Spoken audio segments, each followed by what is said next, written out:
King Xerxes ruled an empire spanning 127 provinces, stretching from India to Ethiopia.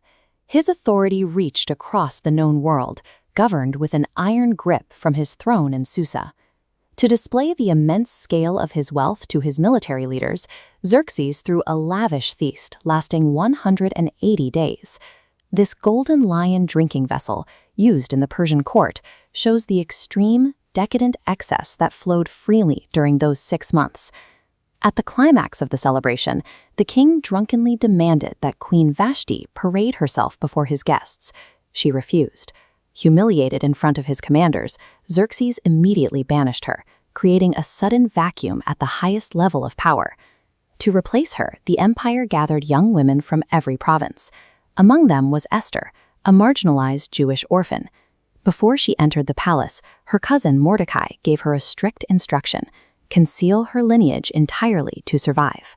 In a palace obsessed with luxury, her quiet humility captivated everyone. The king chose her above all others. Xerxes placed the royal crown on her head, unknowingly elevating a hidden outsider to sit beside him on the throne of Persia. In an empire built entirely on supreme ego and absolute compliance, those without power survive by becoming invisible. Esther's crown came with a ticking clock on her true identity. Meanwhile, outside the palace walls, Mordecai spent his days near the king's gate. There, he overheard 2 royal guards plotting treason, a plan to assassinate King Xerxes. We see how events were logged on this ancient clay tablet. Mordecai reported the plot, saving the king, and his actions were inked into official records. But the moment passed. Mordecai received no honor or wealth. His loyalty was swallowed by bureaucratic noise.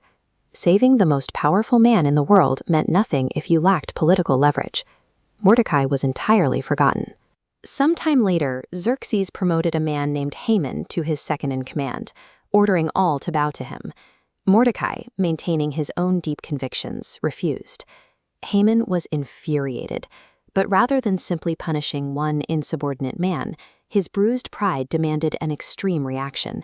He decided to annihilate Mordecai's entire civilization. Look closely at this engraved gold signet ring. Haman convinced Xerxes that a certain group of people threatened the laws of the land. The king handed over his ring, authorizing a decree to exterminate every Jewish man, woman, and child across the empire. By Persian law, any edict stamped with that royal seal became an absolute constant. The legislation was utterly unbreakable. Even the king himself lacked the authority to revoke it once the wax had cooled. A petty personal slight had triggered a legally irreversible countdown to genocide. News of the decree plunged the Jewish people into mourning. Mordecai tore his clothes, put on sackcloth, and sent a desperate message to the palace, begging Esther to intervene. Esther was paralyzed by a rigid royal protocol. Approaching the king without a direct summons carried an automatic death penalty. Her only hope for survival would be if Xerxes chose to extend his golden scepter toward her. Mordecai's reply was blunt. He told her that staying silent would not save her from the massacre. Then he offered a chilling thought. Perhaps she had been placed on the throne specifically for such a time as this. Esther asked her people to fast for 3 days. She then made her choice, declaring, "If I perish, I perish." She stepped into the inner court uninvited, and the king, seeing her there, extended the golden scepter, sparing her life.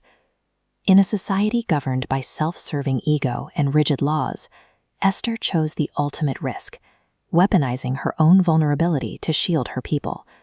But she didn't plead for her people right away. Instead, she invited Xerxes and Haman to a private banquet, and then asked them to return for a second one the next day. Meanwhile, high on his own perceived importance, Haman constructed a massive gallows specifically to execute Mordecai. That exact night, Xerxes suffered from a bout of insomnia. To pass the time, he ordered his servants to read from the kingdom's official chronicles, where he finally discovered the unrewarded record of Mordecai saving his life. The timing was perfectly cruel.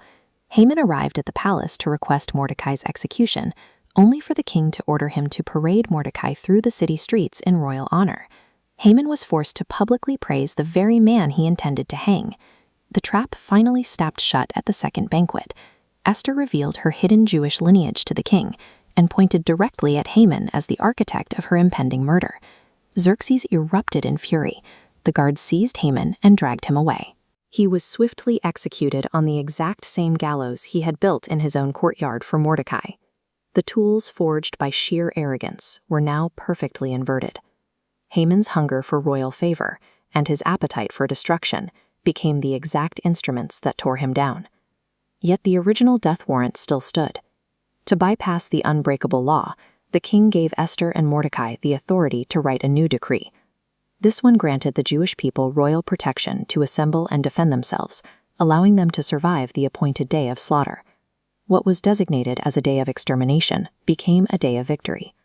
To remember their deliverance, they established the festival of Purim, a multi-generational celebration of life, generosity, and survival that continues to this day.